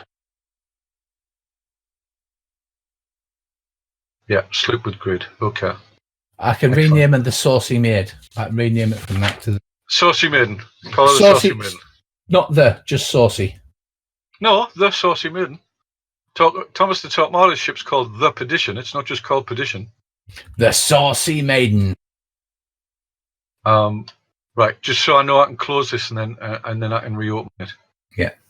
Without worrying about it. It's right. So are we actually going to be able to push off before? Yes, you push off, and as you're sailing away, tides come up. You see a massive host of red men come running out to the beach, waving their spears about, being very angry about the fact that you shot their god in the ass. I think we should give them a traditional English salute. No offense. What's our Spanish friend called? He's a Spanish man, and I have his... If you just bear with me. Inigo Montoya. I'm trying to do Puss. You killed my father. I'm trying to do it's Puss in Boots. It's Senor Miguel Figuaro. You could call him something like Miguel El Gato. Michael the Cat. Miguel El Gato. I turn to Mr. Roberts and say, I think we should give those gentlemen a traditional English salute while sticking the vase over the red men running down the beach towards us. Right, as they fade off in the distance, you see them leaping up and down and waving their weapons about and shouting curses upon you. But you sail off. Yay! So you set course for whichever one you set for. We don't need to worry about that. But as you sail out for a couple of hours to get out into open waters before you set your course. You see debris distantly on the surface of the ocean. Might have something worth salvaging. Right. When you say debris, are you talking about the flotsam sea debris or just debris? Debris. It's about a mile away, but it does look like it must be quite sizable for you to see at this range. Right. Using my spy scope, can I get a closer look at it? Oh, have a quick bio while you're doing that. Yeah. Right. You pull out your magic spy scope and you zoom in, and you see it appears that it's the wreck of a ship. You estimate that it's bits of a frigate. Clinging to the wreckage that appears to be a Scarillion. Really? Crabman. Crabman. He's a crap man. I think we should try and rescue him, but I'll wait until Mr. Roberts comes back. But you're the captain. You're the captain. Yeah, but right, pirate captains were dictators of a democracy. I know it's a really weird concept, right? They were the buck stops here type of guy, but they did tend to talk to the men before they did shit because they could be voted out of office at any time or killed. I voted on the end of a flintlock. Yeah. So, and we know, well, how long has John Smith and Miguel El Gato and the other three guys, whose names I sadly haven't memorized yet, how long have they all been in Charybdis? Like, Sean and I have been here long enough so we can actually speak Masakwani, right? Like I said when we were creating our characters. But what about the other guys? They can speak Masakwani. I'll have to add them as a note because for whatever reason, they haven't set the names up as a text drag, so I can't drag it into anything. I will do that though. It's John Smith, the Englishman, Mongrel, a Kihana, Senor Miguel, and Karas and Kies Kath, two Masakwani twins. I like the Masakwani. Yeah, so you've got two Masakwanis, a Spaniard, a Kihana, and Mr. Smith. What the hell's a Kihana again? I can't remember, but it will be in the library. It's a fish guy, isn't it? Sorry about that, Captain. I was taking a shit. Kihana, yes. Well, it's called a poop deck for a reason. Kihana are the creature from the Black Lagoon. Oh, they're really useful on a ship. Right. I've Mr. spied Roberts. the wreckage. Uh-huh. And there seems to be, it looks like the wreck of a frigate, and there's a Scarillion hanging on for grim death. Now, Scarillions are pretty antisocial, to be honest. They're not like us. They're not the nicest of people. However, they are really, really smart. Right? We know this from drinking, in the ports and that since we came in. We know that they are smart and make them things like valuable accountants, which you kind of need on a pirate ship anyway, scientists, navigators, quartermasters, and even mages. Although I don't know why it says that, because in the other player's handbook, it says there's only ever been one non-Kraken, and she isn't a Scarillion. Right, so I think we should try and rescue it. But I want to know what everybody else thinks, and we'll go with what the majority says. Because we're going to have to, we haven't got a lot of provisions, we're going to kind of have to go out of our way a bit to do it. It might be difficult, given the limited amount of equipment we've got, to actually save this Scarillion.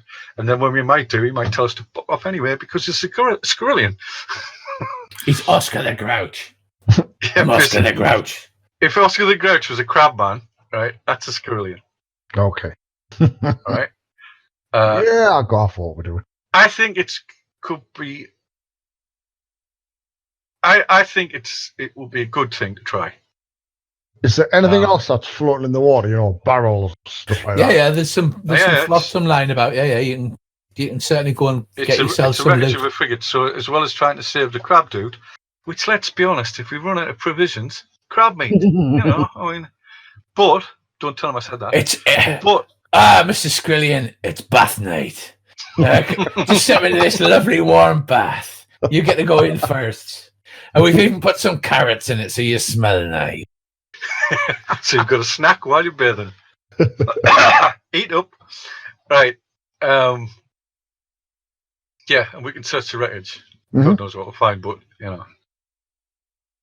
So, all in favour, gentlemen? Aye, Captain. Aye, Captain. Aye, me. Yes. Aye, Captain. Si, senor. Si, Captain. Captain. God, my Spanish is John Smith says, "Yes, Captain. I totally agree with that. Yeah."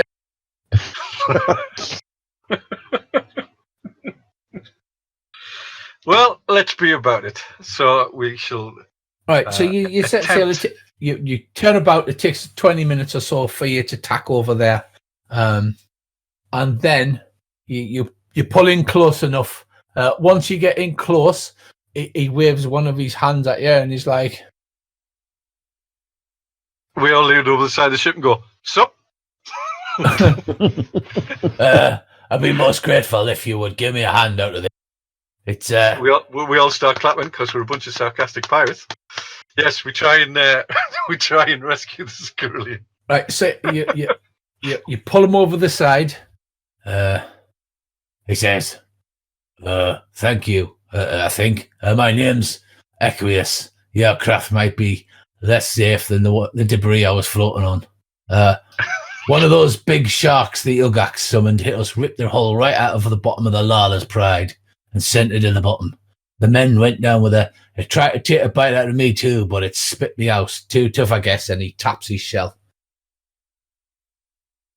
He says, how long ago did this happen? Well, first of all, I say, welcome to the Saucy Maiden. My name is Captain McAllister, Mr. Roberts, Mr. Gatto, Mr. Smith, Mongrel, and I can't remember the twins' names. Yeah. Mongrel. It's got to be Mongrel from the ABC one. Mongrel. Are we just going to be going like, Mongrel smash? And it just goes and starts. Mongrel smash. Yes, we're quite happy to come to your aid. We are, of course, going to search the wreckage and try to salvage as much as we can as well. Aye, well, that's only sensible. Just hope we don't see one of those big sharks again. How long ago did this happen? How long have you been in the water? He says, I think a couple of days. A couple of days, so hopefully it's fucked off. He takes his backpack off and hands it to you. Because he's a seafarer, it's a waterproof backpack. The only other thing he's got is he's got a walking stick, but it's got markings on it. You recognise them to work as a measuring rod. I'm not going to take his shit. It's his shit. I'm on about the stuff in the water. We're going to see whatever we can salvage. Yeah. So you set about you pulling things over with your boat hooks. You pull up anything that can float. He says, "Well, I was employed as a sailor on the Lala, but she's at the bottom of the ocean now, and the sailors appear to be meals in some shark's belly." But what kind of vessel was that frigate, if you don't mind me asking? Was she a pirate vessel? He says, "No, we were employed as a cargo hauler." How would you feel about serving on a pirate vessel? He asked pointedly. He says, "Well, I'm grateful to you, so I'd gladly serve you. I don't know how much good I'd be as a pirate." What was he hired as a navigator? He's a severe. He says, severe. No, that could come in useful. He says, "Well, see, thing was, I've just been taking jobs so I can travel around. You see, us Skirlians, we like to measure things. And as I was traveling around, earning me keep, I've been measuring the depth of the water all around the planet. Over the course of the last few months, I've noticed the water level has risen nearly 6 inches. Numbers don't lie." He pulls his backpack out and he's got a ledger, inkwells and things like that. And he says, "So I cashed out my retirement plan and started cruising around the Isles and measuring this. I'm sorry to tell you, but Charybdis is still drowning. My best guess is that the free towns as we know them will disappear in years. Within a decade, the entire world will be underwater, and also you can imagine that the wars that will be fought over the last few islands in the main time as well." He says, So I don't know if you've got it in your heart to perform some noble quest to stop it. I'm afraid I can't help you, but I don't know why this is happening or how to stop it. My best guess is our assumption that the sea hag's flood was over is wrong. Perhaps it just slowed down to a steady drip. I thought about asking Tressa the Red about this matter, but I've got no means of navigating the gullet, and I'm not sure she'll want to share anything else with me anyway. You know how those damnable mages are with their secrets and shenanigans. And I've heard stories of her, and she's not particularly sociable. Does he have any maps then, or is it just like sounding maps? So he's got like maps of the different depth around the ocean. Has he got any actual maps of the ocean? Or yes, he has. landmasses? Not everywhere, but like wherever he's been taking it. It's like, so basically, we've got 3 years, and then everybody's fucked. That would be bad.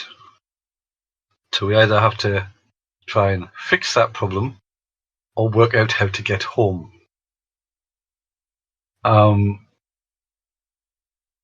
Right, have we salvaged as much crap as we can out of the wreck? You salvage a bunch of crap. Right. Based on his maps and talking to the crew, can we work out roughly where we are and where the nearest port to us is likely to be, where we can replace our cannon? Yeah. Before somebody else comes along and takes our beautiful new ship off us. I believe Brigandy Bay's equidistant from 3 points here, and you're likely to be able to buy some new cannon there. If you've got coin, you can buy just about anything in Brigandy Bay. That sounds like a plan. Right, I think we should make sail for there, gentlemen, so we can restock the ship. Do any minor repairs we need to do, because let's face it, although we've obviously done a job that was seaworthy enough, I think we should try and get her back to fighting fit, replace our cannons, and then decide on our next course of action. The crew say, "Aye, sir," and the Spanish says, "Si." Si, mon capitaine. And as the day falls and turns into night, the ship turns about. There's a strong head of wind behind her, and you set sail for Brigandy we know. Bay. Mr. Roberts was just up on the poop deck. and further adventures. And ye have finished the introductory adventure of the Maiden Voyage. Yay!